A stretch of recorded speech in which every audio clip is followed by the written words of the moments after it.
नमस्कार, मी डॉक्टर मच्छिंद्र वांगर महाराष्ट्रातील आणि देशातील हवामान परिस्थितीसंदर्भात ताजा अंदाज देणार आहे. बंगालच्या उपसागराच्या दक्षिणेला अंदमान निकोबार बेटांच्या दरम्यान मान्सून दाखल झाला असला तरी मान्सूनची काल फारशी प्रगती होऊ शकली नाही, परंतु पुढील प्रगतीसाठी अतिशय पोषक अशा प्रकारचं वातावरण आहे. दक्षिण भारतात आता मोठ्या प्रमाणात पाऊस वाढणार असून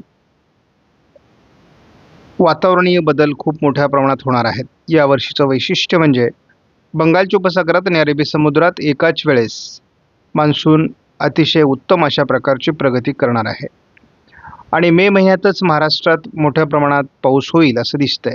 आपल्या दररोजच्या अंदाजामध्ये मान्सूनच्या प्रगती संदर्भातला मॅप आपण दाखवणार आहोत.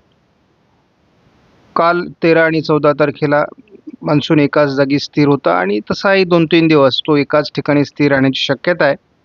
परंतु जसंही पोषक वातावरण बनेल तसं त्याची प्रगती होण्याची शक्यता राहील. सध्या विदर्भामध्ये थोडं उष्णतामान आहे. मराठवाड्यातही ते साधारण 16 तारखेला असणार आहे. परंतु महाराष्ट्राच्या दिशेने उन्हाळ्याचा प्रभाव संपत आलेला आहे.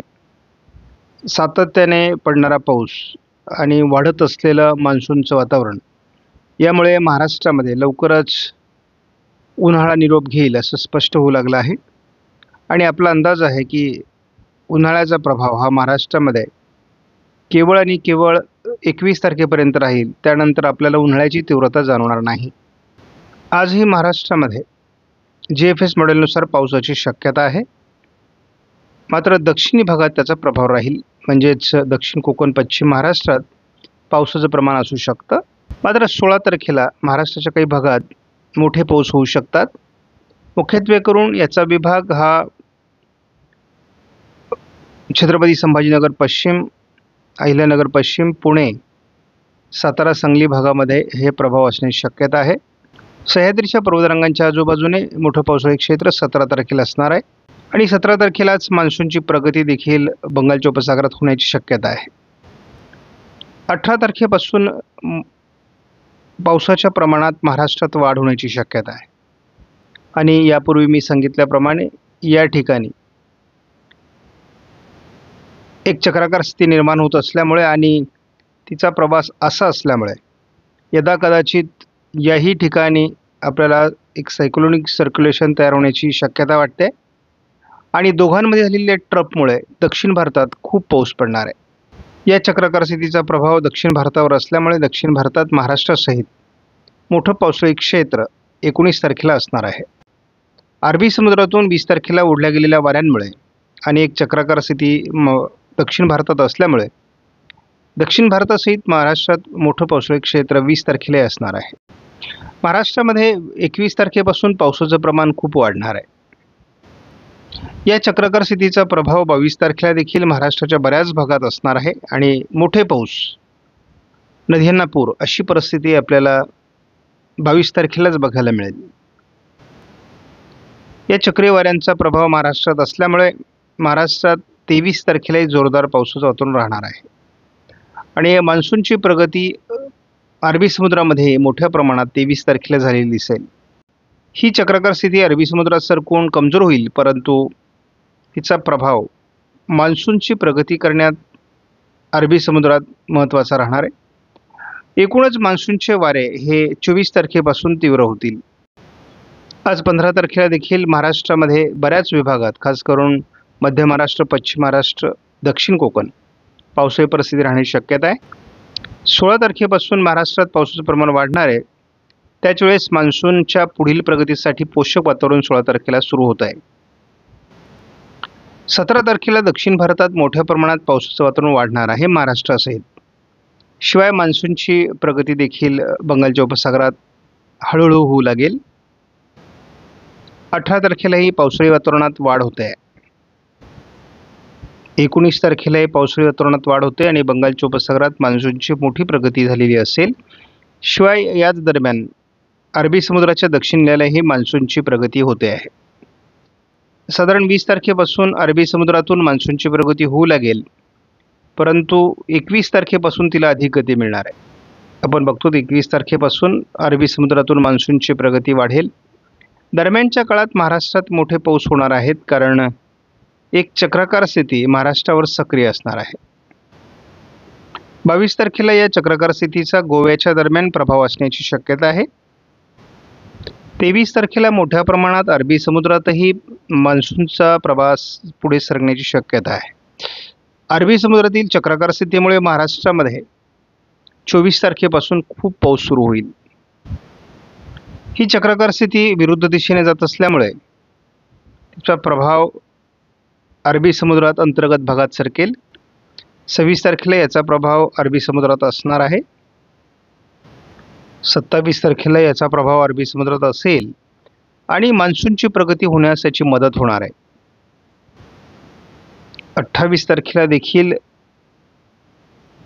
महाराष्ट्रात खूप पाऊस असणार आहे. भारताच्या अनेक राज्यांमध्ये पाऊस सुरू होणार आहे आणि आपल्याला जरी हवामान खात्याकडून 27 तारखेला केरळमध्ये मान्सून सांगितला जात असला तरी मला असं वाटतं की 1-2 दिवस तो अगोदरच येईल, कारण अतिशय अनुकूल वातावरण आहे आणि 27-28 पर्यंत तर तो गोव्यापर्यंतही पोहोचू शकतो आणि केरळात आल्यानंतर मान्सूनची प्रगती अतिशय जलद गतीने होईल असं दिसतंय. महाराष्ट्रात देखील जूनच्या सुरुवातीलाच मान्सून दाखल होईल तळ कोकणात असं दिसतंय. आपण पहिल्या टप्प्यात बघतो की येत्या 5 दिवसात देखील महाराष्ट्रात बऱ्याच भागात मोठा पाऊस आहे. पुढील 5 दिवसामध्ये म्हणजे 24 तारखेच्या दरम्यान अरबी समुद्रात तयार होत असलेल्या सिस्टममुळे महाराष्ट्रात खूप पाऊस वाढणार आहे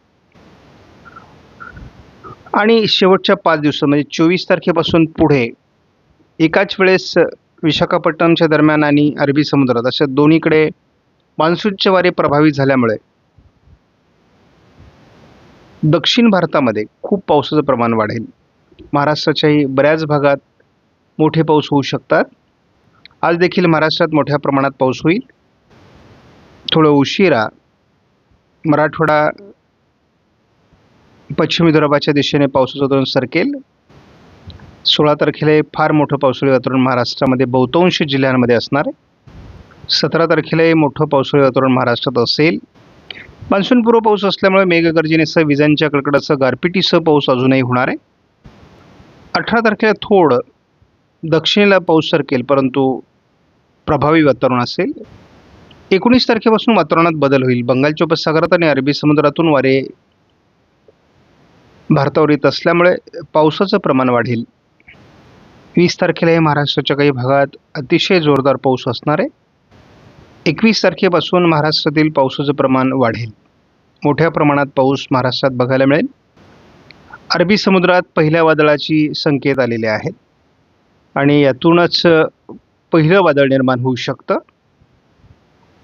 कमी दाब निर्माण होतो की डिप्रेशन किंवा चक्रीवादळ हे त्याच्या गतीवर अवलंबून असणार आहे. शक्यतो याचं चक्रीवादळात रूपांतर होऊ शकतं, मात्र त्याची दिशा सध्या तरी विरुद्ध दिशेने असण्याची शक्यता आहे. मान्सूनचे वारे अधिक गतिमान 25 तारखेनंतर होतील. एक पहिली वादळी सिस्टम अरबी समुद्रातून विरुद्ध दिशेने सरकेल, परंतु ती किती प्रमाणात तीव्र होते यावर सर्व बाबी अवलंबून असणार आहेत. त्यानंतर लगेचच 26 तारखेला दुसरी वादळी सिस्टम बंगालच्या उपसागरात तयार व्हायला सुरुवात होईल, कारण आता वादळी प्रभाव निर्माण होण्याची शक्यता आहे आणि या संपूर्ण वातावरणामुळे अरबी समुद्रातून बाष्प महाराष्ट्राहून खेचलं जाईल आणि पर्यायाने महाराष्ट्रामध्ये खूप पावसाळी परिस्थिती सातत्याने राहणार आहे. एकापाठी एक 2 वादळं तयार होतील आणि वादळांची दिशा ही बंगालच्या उपसागरातून अरबी समुद्रात असल्यामुळे महाराष्ट्रात खूप पाऊस होण्याची शक्यता दरम्यानच्या काळात आहे. आपण 29 तारखेला एक वादळी सिस्टम भुवनेश्वरच्या दरम्यान विकसित होताना बघतो. त्यामुळे महाराष्ट्रात खूप पाऊस आपल्याला दरम्यानच्या काळात होताना दिसतोय. आपणास व्हिडिओमधील माहिती महत्त्वपूर्ण वाटल्यास लाईक करा, शेअर करा, चॅनलला सबस्क्राईब करा. धन्यवाद. जय हिंद, जय महाराष्ट्र, जय बळीराजा.